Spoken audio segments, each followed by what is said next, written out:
Uh, Morning, participants. It is really nice to see the overwhelming competition, and we are happy that we have initiated this competition on behalf of Indian Concrete Institute and ACC Limited. Today's session will be an orientation for you towards the competition. This is not a question bank for your quiz program. Of course, the questions will be based on whatever subjects we are talking now. So I would recommend to participate or very involved in this session and also do further reading. I understand you will also have another detailed session on mixed proportioning as per IS 10262. So today's session will be a preamble or a context setter to both understanding nominal mixes as well as a context setter for the understanding of proportioning as per IS 10262, which will be handled by another subject expert in a short while. Let us quickly jump into the topic. The word nominal concrete mixes is applicable when you make a side batching. Usually it is used in side batching only, not in batching plants of ready-mix concrete suppliers, where they usually use a designed concrete mix. Nominal mixes are used for side batching for odd works or where the quantity of concrete itself is. But it is very important for us to know nominal concrete mixes, because if you look at the whole construction industry as a pyramid, the bottom of the pyramid, which may be low in value proposition, but the highest volumes comes from residential building construction, which normally uses nominal concrete mixes unless it is a large township group housing kind of a project where mixed designs are also used. So what I mean to say is our tomorrow's encounter is going to be with nominal concrete mixes, basically when we start with small level projects, and thereon you will be graduating to projects of a higher technical specification and technical challenges. So what is this nominal mix? It is a mixed proportion recommended by IS 456-2000, which is popularly called the Bible of the civil engineer.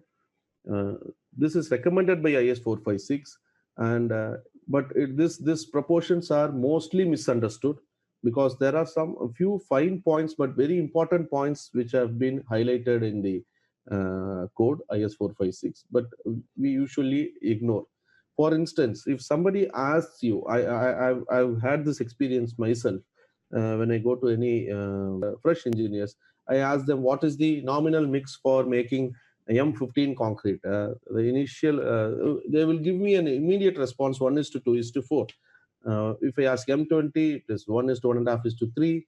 If I ask M25, they give some value, maybe 1:1:2, which means they have not understood the content properly.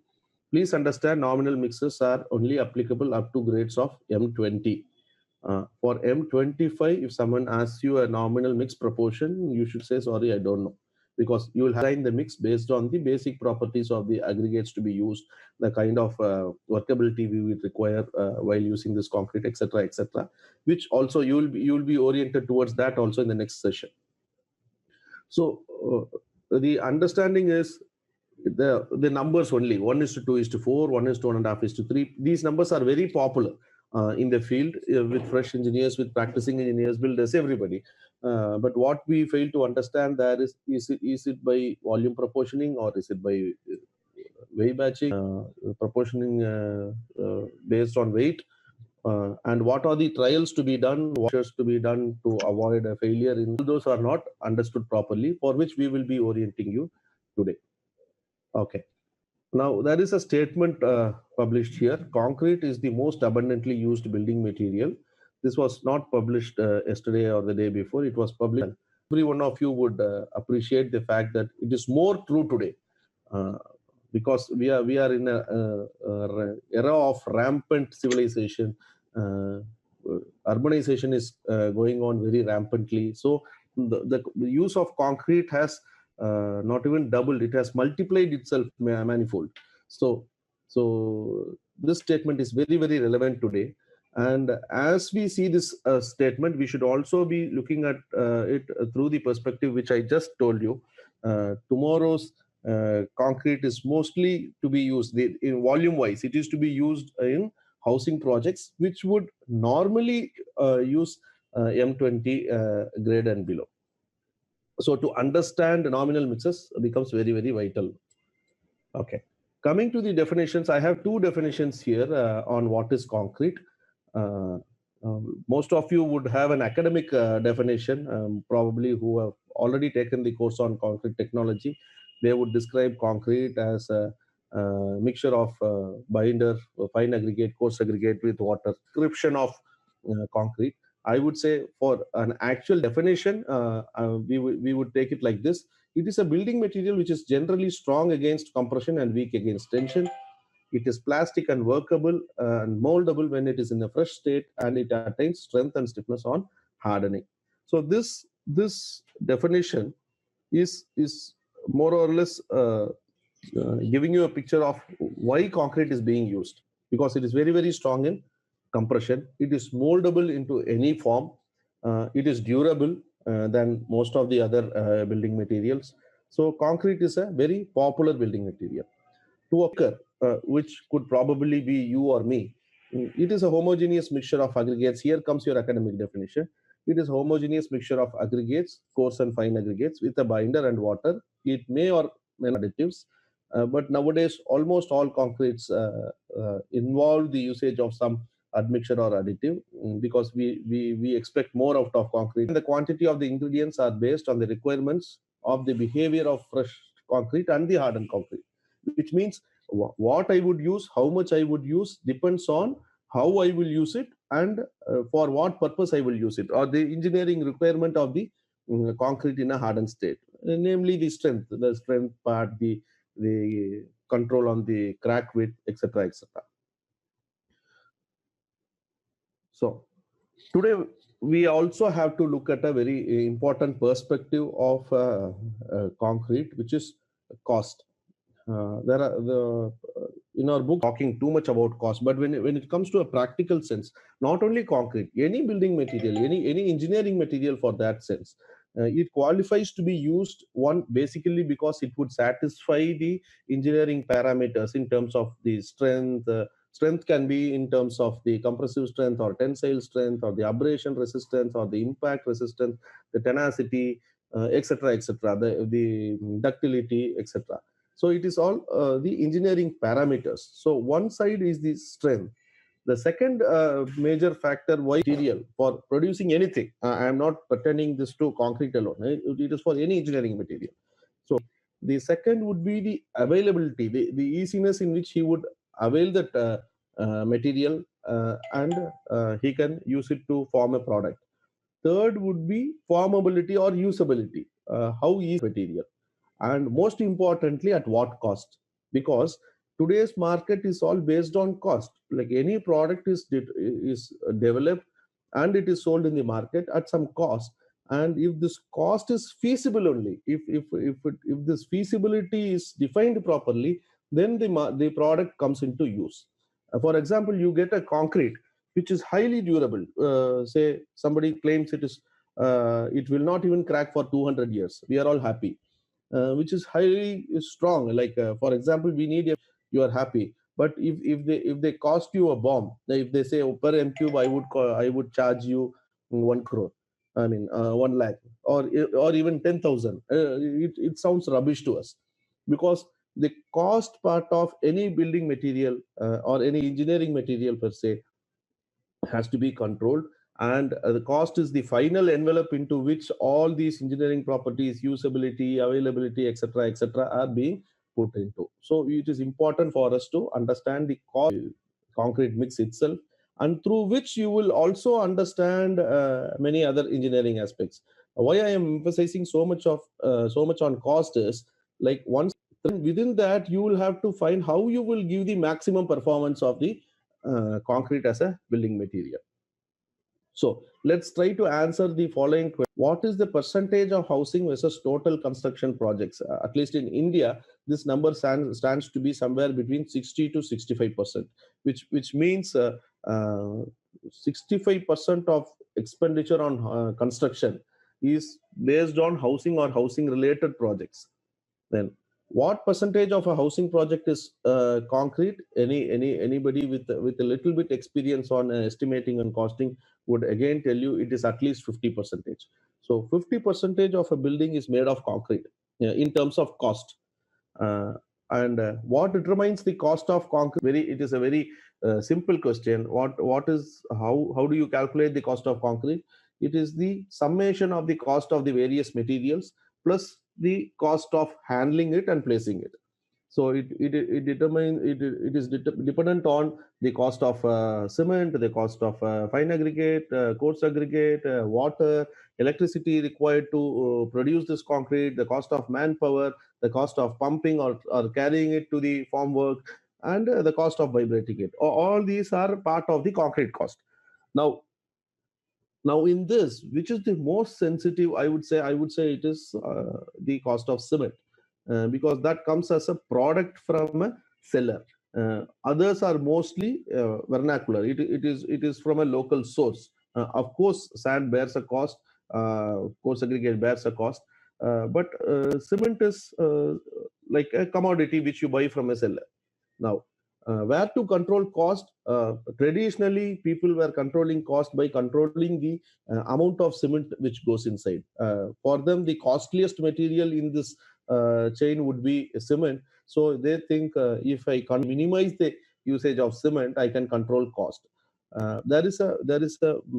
You need to understand this point very critically.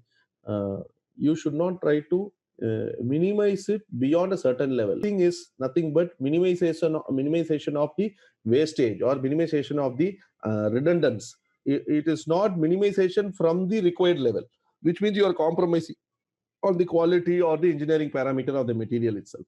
So you can control cost by minimizing wastage or avoiding extra usage of the costliest material in this chain, which is cement. But what do we actually do? The not so informed builder, he will try to reduce cement. If the minimum cement content prescribed for a particular grade of concrete is say 300 kilograms per meter cube, if he resorts to something like 250, then he thinks he has saved one bag per m cube, which is roughly around 400 rupees. But what has he actually done? He has sacrificed the quality. He has sacrificed the quality of the concrete itself. So we should not be compromising on the quality. We should not sacrifice quality for cost. Of course, cost is important. Now, this table gives you the various possible ingredients in concrete, starting from coarse aggregate, which is the other part of the concrete in terms of volume. Then comes fine aggregate. These two are binded together by a binder, which is cement is the most popular binder nowadays. But there are other forms of binder. You have lime concrete, you have bituminous concrete. So there can be any form of binder. It has water. When cement is used or lime is used, we use water. Bituminous concrete. So admixtures, and each of these ingredients will have its own function in the concrete matrix. Namely, the coarse aggregate is the primary filler. It offers the density. It offers the majority of the dead weight required for the concrete. Fine aggregate fills the voids between the coarse aggregate. Therefore, it is called as the secondary filler. It also influences workability. It doesn't mean the coarse aggregate will not influence workability. I will touch upon this point now in a short while from now. So the coarse aggregate and fine aggregate combinedly influence workability with respect to their shape, the particle size distribution, the texture, etc., etc. So they also influence workability. Coarse aggregate, fine aggregate. Then comes the binder. The primary job of a binder is like a glue. It is a gum or a glue which binds together all the particles of the concrete.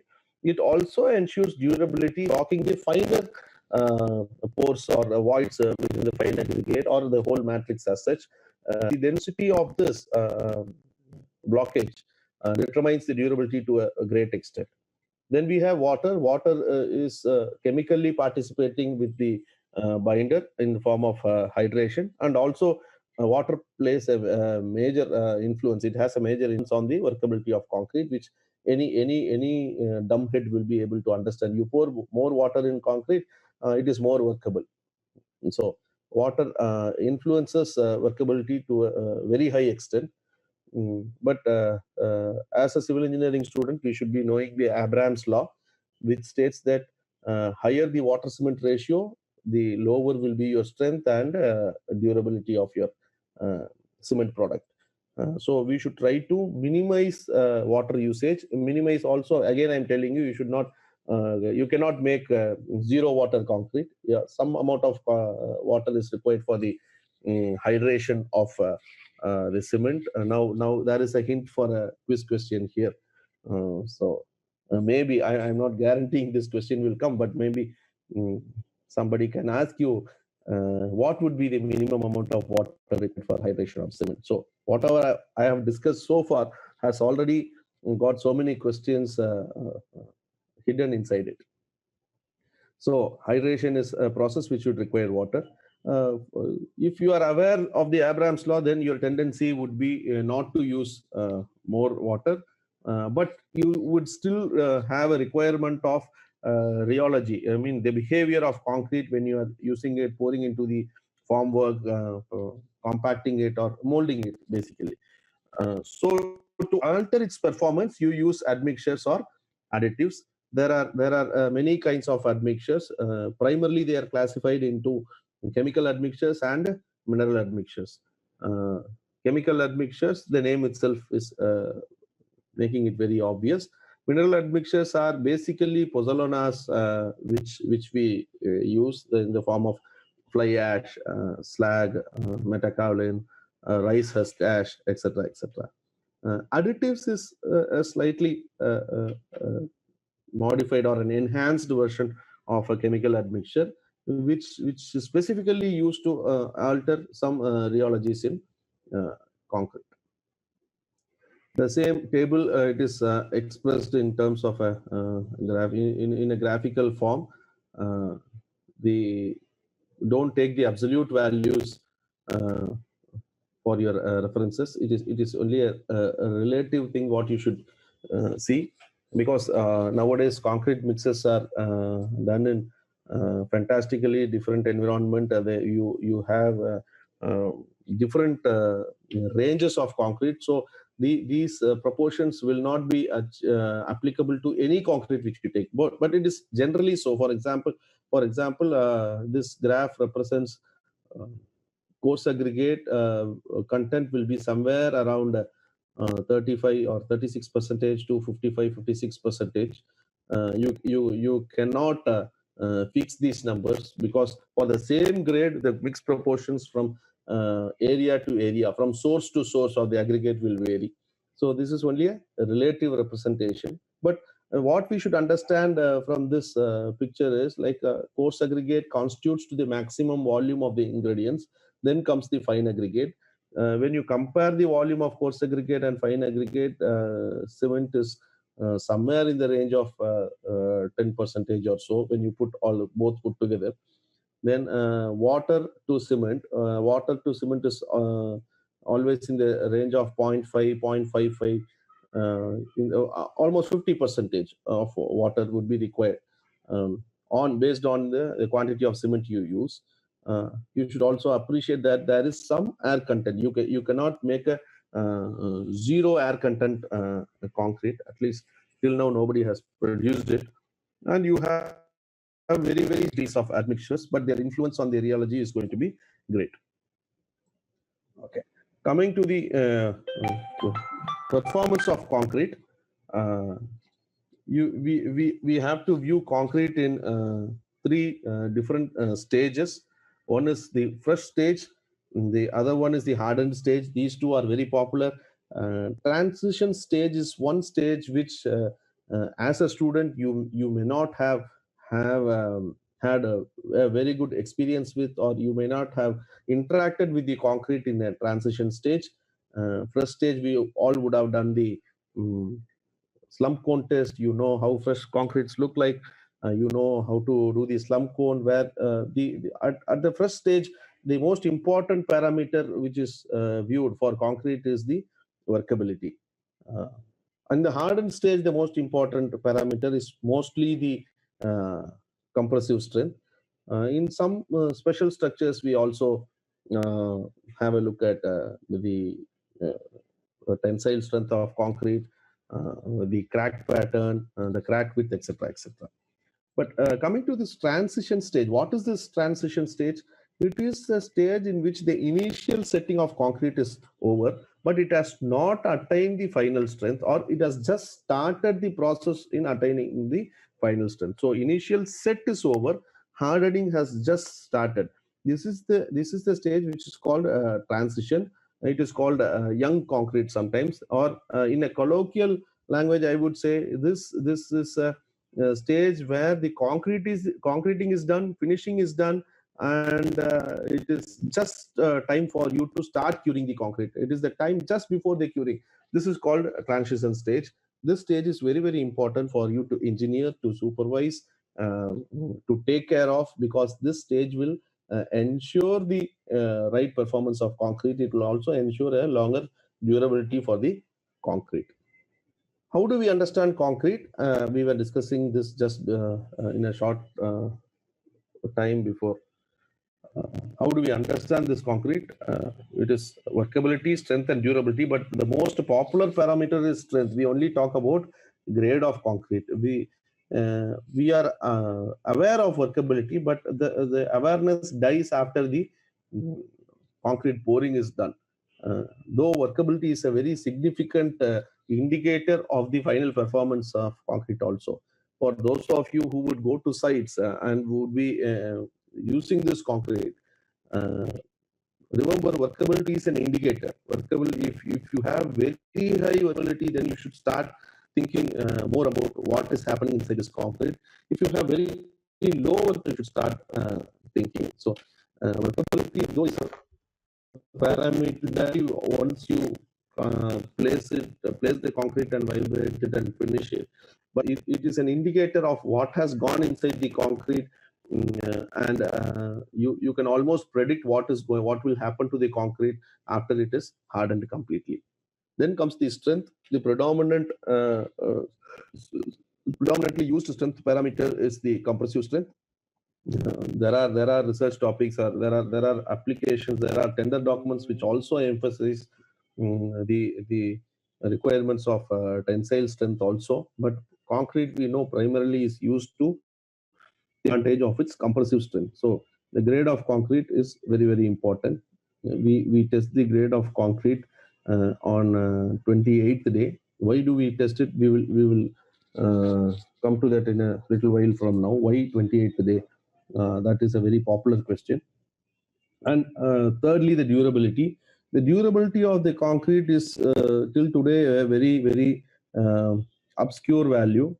You cannot make a mixed design and say this concrete will be durable for 50 years or 100 years or 75 years or 10 years. You cannot determine that, basically because durability is not only dependent on the mm, concrete mix ratio what you use, it is also dependent on the engineering practice which you adopt to uh, place the concrete, vibrate it, how you cure it, how you maintain the concrete, what is the usage of the concrete structure, what are all the other environmental factors affecting it. So durability is a function of so many parameters that you will not be able to predict it very accurately. Though there are indicative parameters, there are tests which will tell you the level of durability. It will not give you an absolute value.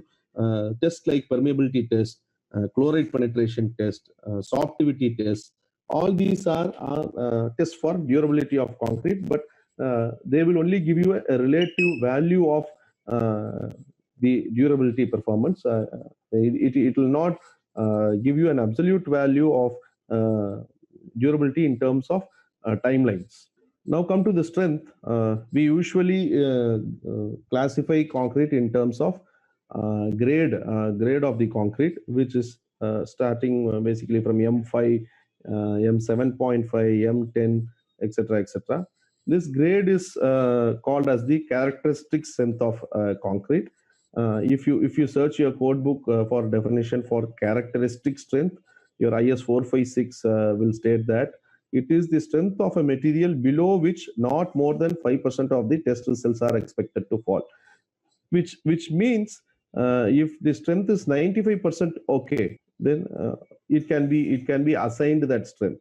To be very precise, if you test 100 samples of a particular material, it can be concrete or anything else, and out of 100 samples, if 95 and above pertain to a value and above, see for example in concrete, if 95 cubes of samples out of 100 cubes which you take, if 95 cubes exhibit strength of 30 MPa and more, then you can grade that M30 concrete, which means 5 cubes can be below 30 also. So it is only 5% tolerance which the code book is giving. So 95% of the test results should pass. Only 5% of the test results should fall below the expected range. Then you can classify that material as that strength to be the characteristic strength of that particular material. For concrete, we use a 28-day timeline to test this. A lot of people get confused why 28 days. It is basically to have a standardization across the globe. 28 days is the time period in which more or less the hydration process is complete. At least the initial hydration process is complete, because there are evidences and proofs that hydration still continues even beyond 96 days. Particularly if you are using pozzolanic material for the concrete as an admixture. So 28 days is more or less an accepted timeline throughout the globe, and this is an easy number, because if you cast a sample on a Monday, you will have to test it on the fourth Monday from then it will sum up to 28 days. Otherwise, what you'll do, like there will be a confusion of you striking out 28 days in your calendar, then you will have a doubt whether you should cure it for 20 days and test it on the 29th day, whether you have to count that day on which you have concreted into this 28 days. All these confusions will come. So remember the day of the week. So if you're casting something on a Monday, you will have to test it on a Monday. And that is why the earlier test, like not the grade test, the other tests which are done on concrete is all in the forms of 7 days. Like you either test it on the 7th day, 14th day, 21st day, or the 28th day. So if you are casting something on a Monday, remember you will test it on the next Monday or the next Monday or the next Monday, or finally the fourth Monday, which is the 28th day, which will give you the concrete grade itself. That is it with the characteristic strength. Now coming to the ingredients one by one.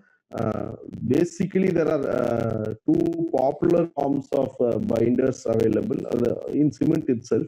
One is the ordinary Portland cement, and the other one is the blended cement. Out of the blended cements, the most popular one is the Portland Pozzolana cement. The other second popular form is the PSC, Portland slag cement. Now, what happens when OPC is combining with water? It forms something called as the calcium silica hydrate gel, CSH gel, and it also forms lime, calcium hydroxide. This calcium hydroxide is very much essential for the concrete because it ensures that the concrete stays alkaline. It also plays a vital role in blocking the finer pores of the concrete matrix. But what happens if you use more water cement ratio? This calcium hydroxides get washed away or carried away out of the concrete matrix while you cure the concrete, and that is why probably you would have noticed some white kind of effervescence or some white substance coming out of concrete when you start curing it. This is nothing but the calcium hydroxide, which is washed away due to the excess water cement ratio you have used during the preparation of the concrete itself.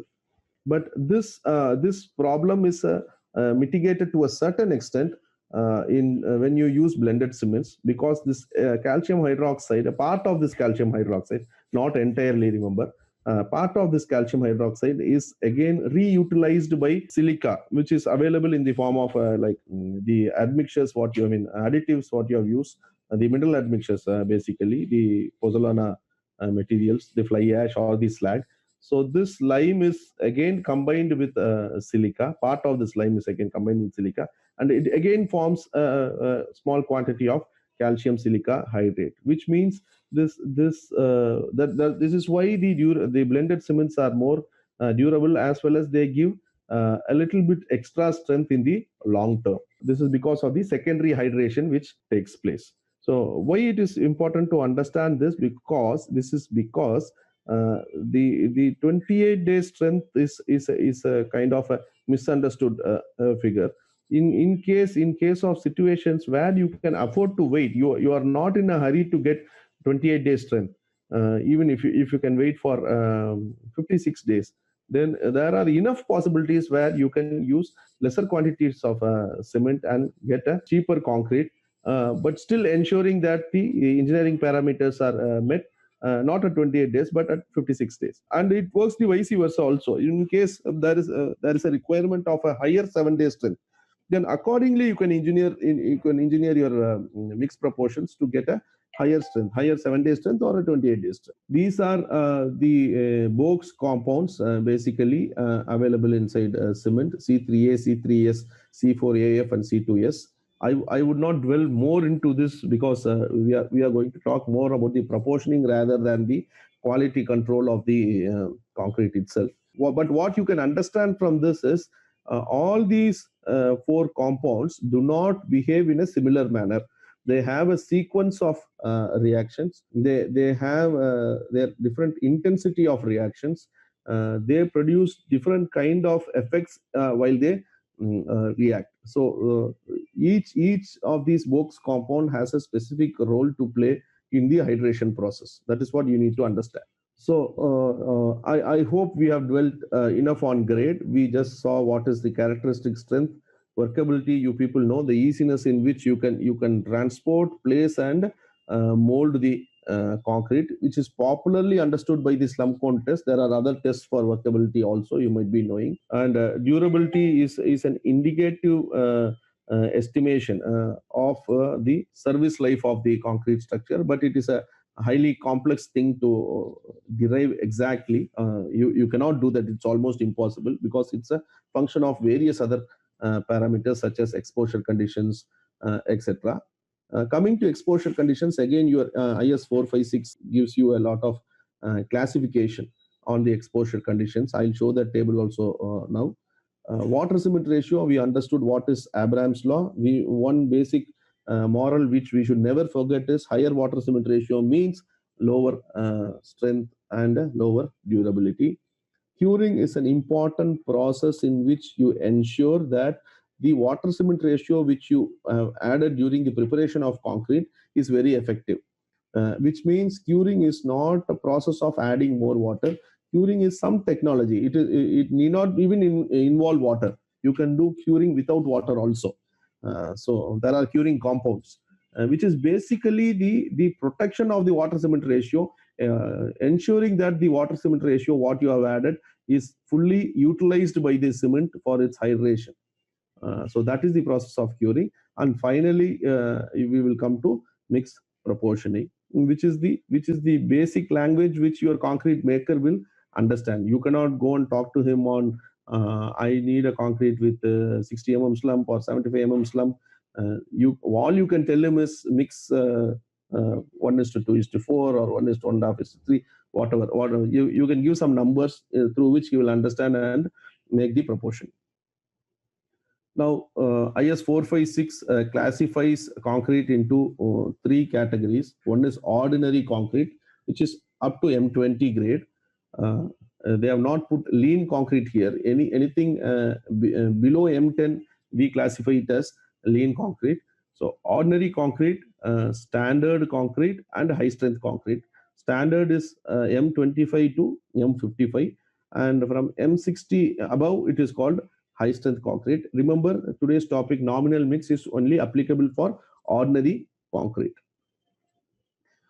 These are the workability conditions, but this I would say is more or less very theoretical in nature. See, 75 to 100, for example, indicates a medium degree of workability, but sometimes in sites you will understand that 100 mm slump even causes segregation. It is highly workable.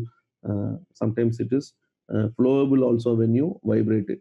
So it is all relative. It is all indicative. This you will understand the meaning of it when you actually experience yourself with concrete. You touch concrete. You supervise concrete. The more and more you are with concrete, you will understand these numbers in a different perspective. Workability of concrete, I would say, is I was just talking about the influence of aggregates on the workability of concrete. In this picture, you can see two diametrically opposite forms of coarse aggregate. One is sharp and angular, the other one is rounded and smooth. Common sense would say you that if it is round and smooth, you will get more workability. But then what will happen is you will not have enough adherence. You will not have enough bonding between particle to particle. So you cannot completely use smooth aggregates. You cannot use the pebbles completely as aggregates unless and otherwise you have modified your mix proportion to suit that. But what we have to understand is basically we have to find a balance between the shape and the angularity and the sharpness. You cannot have very flaky or long elongated kind of aggregates, because that will hinder your workability to a great extent, and it will force your concrete manufacturer, concrete maker, to add more water, and therefore you will lose the advantage of strength and durability. Durability, I told you, it is complex. It is dependent on the environment in which your concrete structure is going to be, or the concrete element is going to be placed. The cover which you have given to the embedded steel. See, the durability of concrete is not only does not have threat only from outside. It has got a threat from inside also. If you have reinforcement inside, and if the quality of reinforcement is not good, or if the reinforcement inside starts corroding and swelling, then also the durability of your concrete is gone. And the reinforcement is protected by properly giving proper cover thickness. Therefore, the kind of tolerance you have maintained while giving cover thickness is important. The quality of concrete in the cover is also very important. I've seen many sites where the cover thickness is okay, but the cover concrete is all honeycomb. In having the cover thickness at all. So the quality of cover concrete, the actual depth of cover what you have given, the type and the quality of the constituent materials, if you are not having ratio what you have used, the workmanship, the efficiency of your curing, the shape and size of your member also is a very key parameter. Any postgraduate student here would appreciate phenomenon of stress concentration in sections.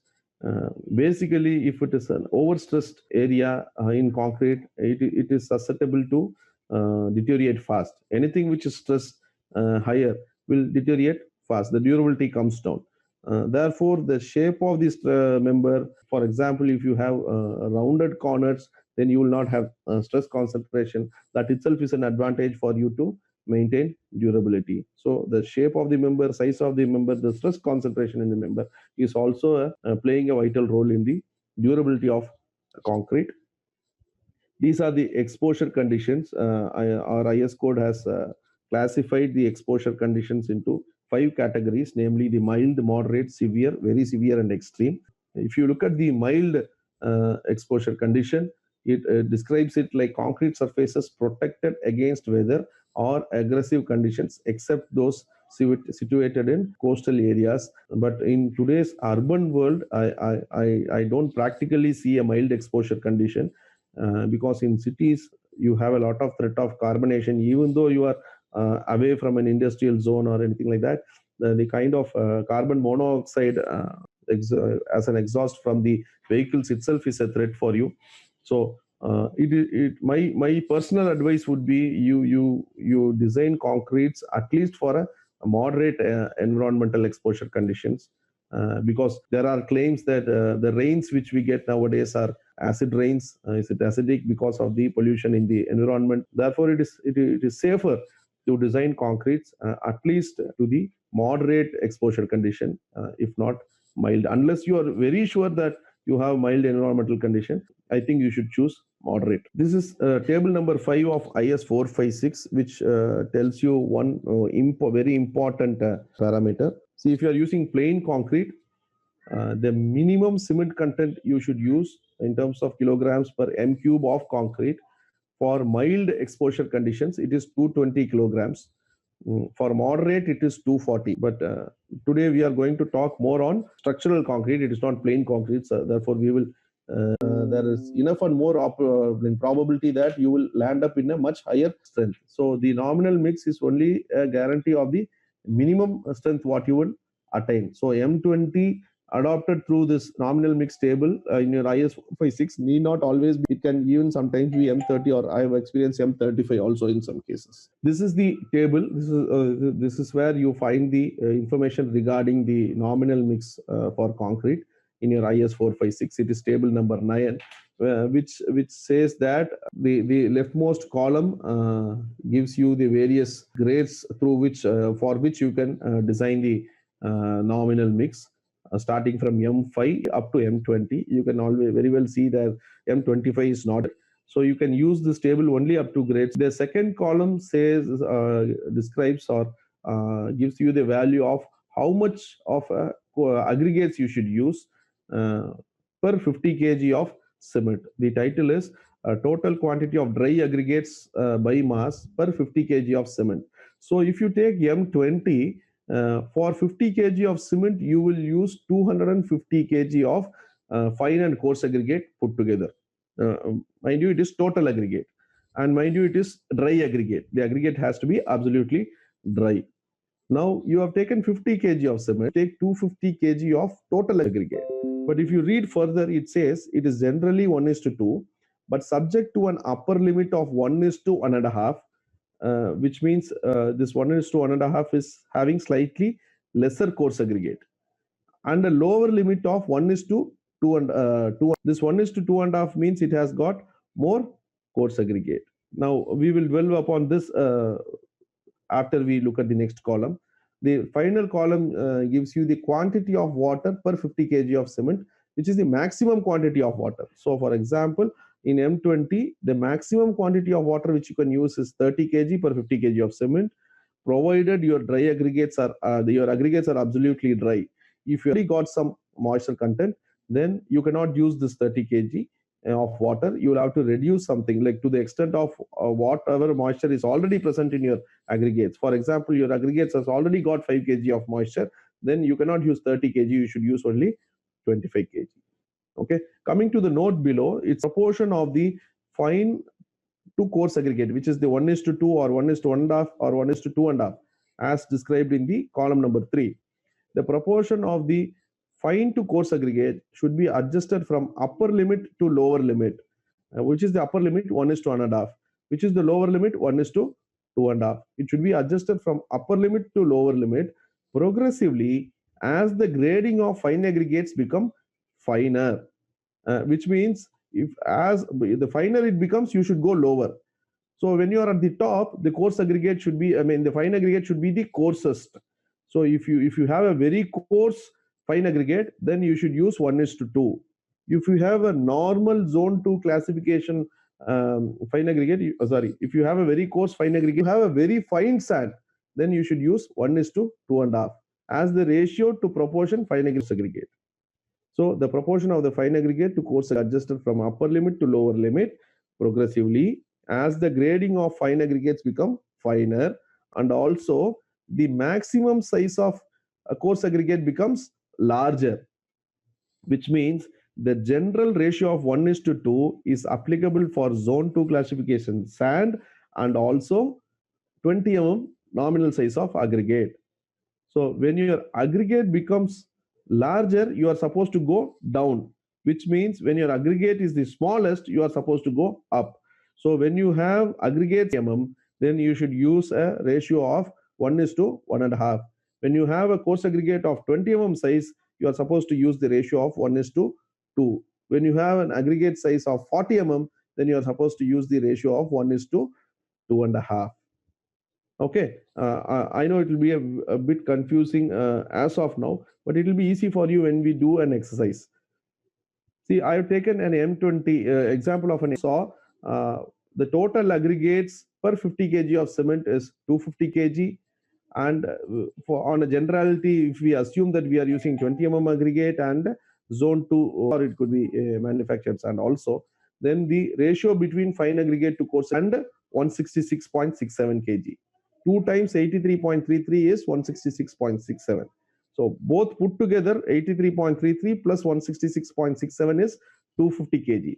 So 50 kg of cement I have taken, 83.33 kg of fine aggregate I have taken, and 166.67 kg of coarse aggregate I have taken. So the actual ratio as recommended by our IS 456 is 50 kg is to 83.33 is to 166.67 kg. If you divide all these values by 50 to make it into a simpler ratio, then it becomes 1 is to 1.67 is to 3.33. So this is the actual value, actual nominal mix ratio by weight as recommended by IS 456. It is not 1, 1.5, 3. Now, if you compare this with 1 is to 1.5 is to 3, you will find that this is a little bit more leaner mix. The amount of cement saved here is quite high. If 1, 1.5, 3, if you are using, then you would probably use up to 50 to 60 kg of cement extra per m cube of concrete. Those of you who have got interactions with site engineers, you would have got this feedback that for M20 concrete, we roughly use 420 to 425 kg of cement per m cube, but wherein the minimum requirement is only 300 kg. So these points are to be noted here. All these proportions mentioned by IS 456 are by mass. It is not by volume. It assumes that the aggregates are very dry. If it is having moisture, then the necessary weighing adjustment has to be done, which means if I say 83.33 kg, I am talking about 3 kg of if supposing it is moist, 0.33 kg exactly, probably 3.33 kg is only water. I only have 80 kg of sand. So this should not happen. So in order to ensure that I have 83.33 kg of sand, I should take something extra. How much extra? It depends upon how much moisture content the sand is having. Therefore, it is important for you to understand the moisture content of the aggregates when you are using this concrete. Now, how to find that? Today, it is very simple. You have infrared moisture meters. You can use a electric oven, not the conventional convection oven. What you have, you can use a microwave oven which will evaporate the water very quickly. So it is very easy for you to find the moisture content of the gates at site. So accordingly, you will have to do modifications of the mix proportions, for which I am giving you another example. In case you don't have the facility to exactly measure the moisture content, then IS 456 gives you another way, which is not so accurate, but at least it will guideline, which says very wet sand will have 7.5% of moisture. This is in table 10 of IS 456. It also says moderately wet sand will have 5% moisture, moist sand will have 2.5% moisture, crushed rock or moist gravel will have 1.25 to 2.5% of moisture. My experience says you can, for 2% of moisture, you have to be very careful. You should know whether the sand is very wet, moderately wet, or moist. Now, how to find this out? That is through experience. I will give you a simple trick to gain this experience. Go to your labs, take absolutely dry sand. You purposefully add 7.5% moisture to it, mix it, and try to have a feeler of how the sand will feel when you take a lump of sand in your hand.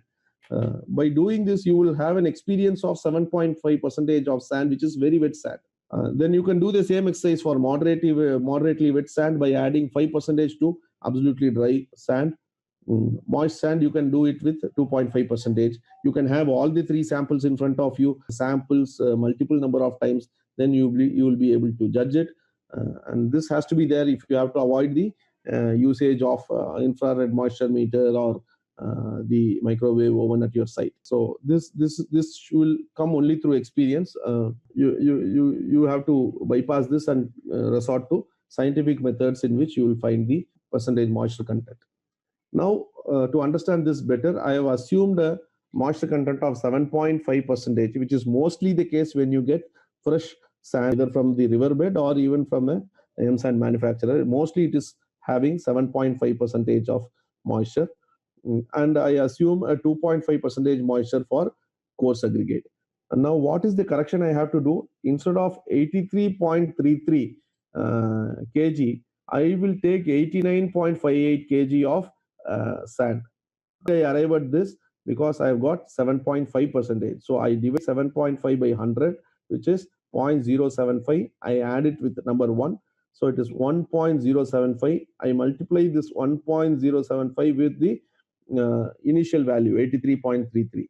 So if I had assumed 5 percentage moisture in fine aggregate, I would have multiplied 83.33 by 1.05. If I have assumed 2.5 percentage, I will multiply it by 1.025. I hope now you understood what I am trying to say. So based on the percentage of moisture, either assumed or derived from scientific methods like infrared moisture meter, etc. If it is 1 point, for example, you have got 4.5 percentage moisture. If you are using a moisture meter and checking it, so you'll have to multiply 83.33 into 1.045. I got 0.045 by dividing 4.5 by 100. So you will get 89.5 kg of fine aggregate when you have assumed 7.5 percentage of moisture. And similarly for coarse aggregate, you will do the same exercise. For initially you got 166.67, you will have to multiply 166.67 by 1.025. So you will land up in 170.84 kg. Now your new ratio would be 50 kg of cement. Instead of 83.33, you will multiply it by 1.075. So your weight of aggregate is 89.58, and your weight of coarse aggregate is 170.04. And now it is 50 is to 89.58 is to 170.04. To make it simpler, you divide everything by 50. So you will get 1 is to 1.79 is to 3.4. Now, whatever is the extra moisture content you have calculated, this 7.5 and 2.5, 7.5 percentage of 89.5 kg and 2.5 percentage of 170 kg is actually 4.17 kg. Both put together, you already have 10.42 kg of moisture in your aggregates. Therefore, you will have to reduce the 10.42 kg from your 30 kg, which is allowed. So your maximum moisture content, water cement ratio will become 19.58, which is a result of 30 minus 10.62, 10.42 divided by 50. 50 is nothing but the quantity of cement you are using. So water by cement, your water cement ratio is now 0.39. So 1 is to 1.79 is to 3.4 with a water cement ratio of 0.39 will be your actual nominal mix what you will be adopting at than your 1 is to 1.5 is to 3 what you would normally believe. So roughly you will at least save 50 to 60 kg of cement per m cube of concrete. So imagine how many m cube of concrete you would use in your lifetime or a 10-year period, and for each able to save 50 kg at least, you have done a lot of good to yourself as well as to the environment, because every kg of cement you save, you don't waste. It means actually you have saved 1 kg of carbon dioxide being pumped into the atmosphere. So environmentally also it is good that you don't waste cement. Economically also it is good that you don't waste cement or you don't use extra cement, and you are actually burying the profit, your profit or your client's profit inside concrete. So you will not do that. When cement exceeds a particular a little bit of extra cement is no harm, but if you keep on adding more and more cement just to achieve more quality, actually it will deteriorate the quality, because cement is a highly shrinkable material. It will form shrinkage cracks very rampantly, and therefore you will end up losing strength and workability. So once you have arrived at this proportion, you should use proper batching techniques. Either you can convert this weigh batching into volume batching by suitably designing pharma boxes. This is a pharma box. You can design a pharma box or use a standard pharma box, fill the aggregates in volume, know the actual field density of the aggregates, and therefore it will be easy for you to convert these numbers in mass to volume, for which it is a simple fundamental of knowing the field density of aggregates. With that, use very good quality of water. Ideally it should be potable water. Use proper batching techniques, and then you will get very good results in terms of your concrete quality. Again, I'm telling you, it is concrete quality in terms of performance of your concrete depends on how you handle it, how you take care of it during the transition phase, and how you would take care of it or maintain it during the hardened phase. So this is all about nominal mixes. I have more on the mix design, which will be touched upon in the next session.